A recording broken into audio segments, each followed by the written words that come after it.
வணக்கம். இது அக்ஷரம் அக்ஷயம். இன்றைக்கி நம்ம பிரவீன் பூர்வார்டில் ஹிந்தி சாகித்ய கா சங்ஷிப்த் இத்திஹாஸ் ஹிந்தி சாகித்ய கா சங்ஷிப்த் இத்திஹாஸ் அதில் இருக்கக்கூடிய சாகித்யக்கு டிப்பணியா அதில் ரீத்தி காலில் இருக்கிற 3வது டிப்பணியான சந்து பர்தாயி அது பார்க்க போகிறோம். पृथ्वीराज रासो को हिंदी का पहला மகாகாவிய மானா ஜாத்தா ஹே. பிருத்திவிராஜ் ராசோ அப்படிங்கிற அந்த புத்தகம், வாழ்க்கை வரலாறு புத்தகம், ஹிந்தியின் முதல் மகாகாவியமாக கருதப்படுகிறது. யஹ் சந்து பர்தாயி கா காவிய ஹே. இதை எழுதினது சந்து பர்தாயி. இப்போ அவரை பற்றி படிக்கிறதுனால இப்படி சொல்லியிருக்காங்க, பிருத்திவிராஜ் ராசோவை பற்றி சொல்லியிருக்காங்க.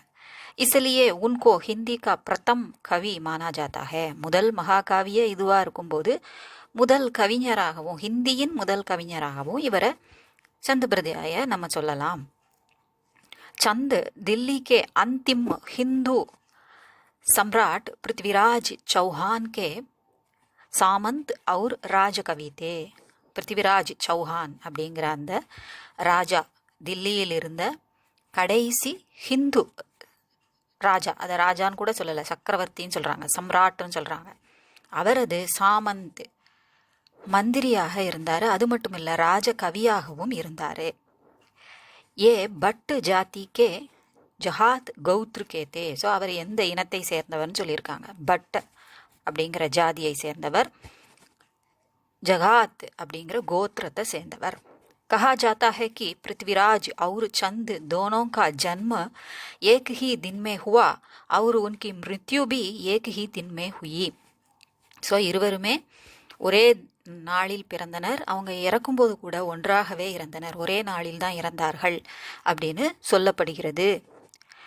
சந்த் பர்தாயி பிருத்விராஜ்கே மித்ரு और சஹச்சரத்தே. பிருத்திவிராஜ் சௌஹானுக்கு சந்து பர்தாயி நண்பனாகவும் இருந்தார், ஒரு நல்ல கம்பேனியனாகவும் இருந்தார், ஒரு துணையாகவும் இருந்தார். அவரை பின்தொடர்ந்து பாதுகாவலராகவும் அவர் திகழ்ந்தார். வியாக்கரண், காவிய, சாகித்ய, சந்து சாஸ்திர, ஜோதிஷ், புராண், நாட்டக் ஆதி வித்யாவோங்கே பாரங்கத்து தே சந்து பர்தாயி. ஸோ இந்த எல்லா கலைகளும் அவர் நல்லா கற்றுருந்தார், எல்லையில்லாத அளவு கடந்த அறிவை கொண்டிருந்தார் அப்படின்னு சொல்கிறாங்க. பாரங்கத்துனா நிறைய கற்றவர் அப்படின்னு அர்த்தம். உன்ஹோனே நிறையன்னு மட்டும் இல்லை, அதை தெளிவாக கற்றவர். உன்ஹோனே பிருத்திவிராஜ் கே ஜீவன் கா விருத்த பிருத்திவிராஜ் ராசோமே லிக்கா ஹே. ஸோ பிருத்திவிராஜ் சௌஹானோட வாழ்க்கை வரலாறு தான் பிருத்திவிராஜ் ராசோவில் எழுதியிருக்கா. பொதுவாக ராசோ அப்படிங்கிறதே ராஜாக்களின் கதையை சொல்லக்கூடியதாக தான் இருக்கும், அவங்களுடைய வரலாறு ஹிஸ்ட்ரியை சொல்லக்கூடியதாக தான் இருக்கும். उस समय कवित्त, दोहा, तोमर, त्रोटक, गाहा, आर्या आदि छंदों का प्रयोग था. ஸோ அந்த காலத்தில் இவர் மகாகாவியம் எழுதக்கூடிய அந்த காலத்தில் இருந்த சந்து, எந்தெந்த சந்தெல்லாம் புழக்கத்தில் இருந்தது, பிரபலமாக இருந்தது, அது எல்லாத்தையுமே அவர் தன்னுடைய மகாகாவியத்தில் உபயோகப்படுத்தியிருக்காரு. சந்துனே இன் சப்கா சஃபல் பிரயோகியாக. இந்த எல்லா சந்தையும் சஃபல் பிரயோகம், சும்மா பிரயோகம் பண்ணலை, ரொம்ப வெற்றிகரமாக அதை இதில் உபயோகப்படுத்தியிருக்காரு. எதில்? பிருத்திவிராஜ் ராசோல. ஷஹாபுத்தீன் கோரி பிருத்திவிராஜ் கோ கைது கருக்கே லே கயா. ஸோ இந்த ஒரு ஸ்டேஜில், ஒரு நிலையில் ஷஹாபுத்தீன் கோரி, முகமது கோரின்னு நம்ம சொல்லுவோம்ல, ஷஹாபுத்தீன் கோரி பிருத்திவிராஜுக்கோ கைது கருக்கே லேகையா, கைது பண்ணி கொண்டு போயிடுறார். உஸ்னே பிருத்திவிராஜ்கோ அந்தா பனாதியா. அது மட்டும் இல்லை, அவருடைய கண்களை நோண்டி எடுத்து பிருத்திவிராஜோட கண்கள் தெரியாமல் அவரை குருடராக்கிறார்.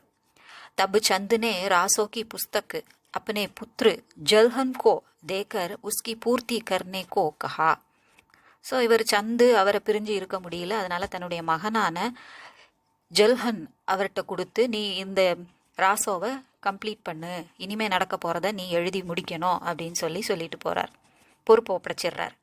பிறகு வே கோரிக்கே தர்பார்மே கையே. இவர் நேராக கோரியினுடைய சபைக்கு போகிறார், அரசவைக்கு போகிறார்.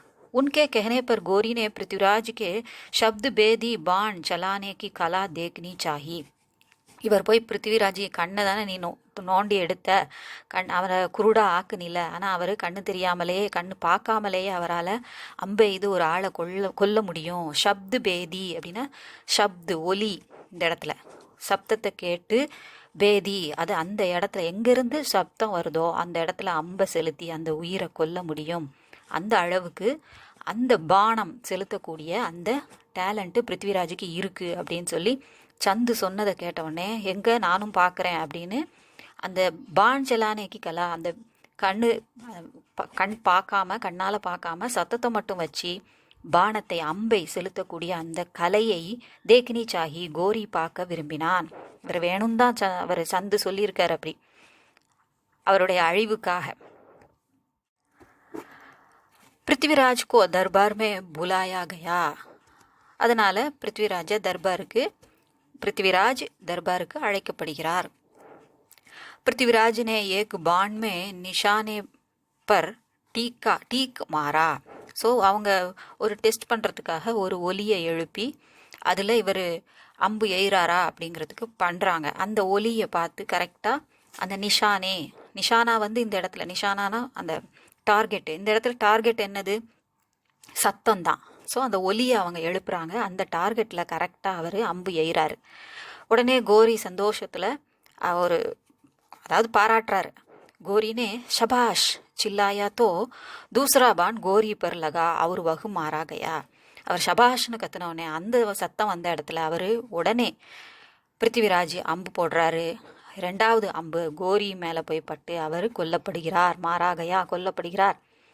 फिर पृथ्वीराज और चंद दोनों एक दूसरे पर वार करके स्वर्ग सितारे. ஸோ 2 பேரும் முடிவு பண்ணிக்கிறாங்க, இனி நம்ம இருக்கக்கூடாது, உயிரோடு இருக்கக்கூடாது, உயிரை தியாகம் பண்ணிட வேண்டிதான் அப்படின்னு சொல்லி. இவருக்கு கண்ணும் போயிடுச்சு இல்லையா. ஸோ நண்பன் அப்படிங்கிறதுனால 2 பேரும் ஒருத்தருக்கு ஒருத்தர் தாக்குதல், அதாவது வாளால் வெட்டி கொண்டு சொர்க்கு சிதாரே இறந்து போகிறாங்க, உயிரை விடுறாங்க, சொர்க்கத்துக்கு போயிடுறாங்க. இது உங்களுக்கு உபயோகமாக இருக்கும்னு நினைக்கிறேன். பிடிச்சிருந்தா லைக் பண்ணுங்கள், ஷேர் பண்ணுங்கள், சப்ஸ்கிரைப் பண்ணுங்கள். சப்ஸ்கிரைப் பண்ண எல்லாருக்கும் நன்றி. வணக்கம். தன்யவாத்.